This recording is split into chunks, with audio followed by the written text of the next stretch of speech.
Hi everyone, welcome to new video में आप सबको बहुत बहुत स्वागत है हमारे यूट्यूब चैनल बिहार 28 में। हाँ तो दोस्तों, हम बातचीत करने वाले हैं गुंजन सिंह का new song and blast song के।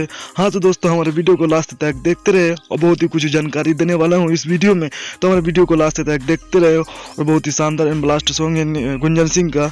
तो अब अगर हमारे चैनल में नए हैं तो हमारे चैनल को दिल से सब्सक्राइब कर लीजिए और बिना समय ले देकर आपके वीडियो को शुरू कर देते हैं। गुंजन सिंह का जिस सॉन्ग का नाम है मंडप जला दूंगा। जी दोस्तों, सब बिल्कुल सही सुने, मंडप जला दूंगा। गुंजन सिंह का बहुत ही शानदार एंड ब्लास्ट सॉन्ग होने वाला है, बहुत ही खूबसूरत एंड ब्लास्ट सॉन्ग होने वाला है, मंडप जला दूंगा। और इस सॉन्ग को मिलकर गाया है गुंजन सिंह ने, इस सॉन्ग को गाया, बहुत ही शानदार होने वाला है, ब्लास्ट सॉन्ग होने वाला है। इस सॉन्ग को रिलीज किया जाएगा 16 मार्च को। जी दोस्तों, सब बिल्कुल सही सुना है, नहीं कि आज ही के दिन 16 मार्च को इसे रिलीज किया जाएगा 8 बजे। जी दोस्तों, सब बिल्कुल सही सुने हैं, 16 मार्च सुबह के 8 बजे इसे रिलीज किया जाएगा। तो आप सभी सॉन्ग को जाकर चेकआउट कर सकते हैं। और इस सॉन्ग को रिलीज किया जाएगा बिहार वर्ल्ड के यूट्यूब चैनल से रिलीज किया जाएगा। जी दोस्तों, आप सब बिल्कुल सही सुने, बिहार वर्ल्ड के यूट्यूब चैनल से इसे रिलीज किया जाएगा। तो आप सब जाके एक बार चेकआउट कर सकते हैं हमारे चैनल के माध्यम से।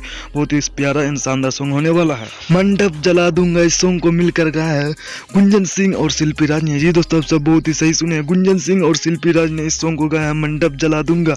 और बाकी हमारा वीडियो कैसा लगा, मंडप जला दूंगा। अगर वीडियो हमारा थोड़ा सा अच्छा लगा, लाइक करें, कमेंट करें, शेयर करें।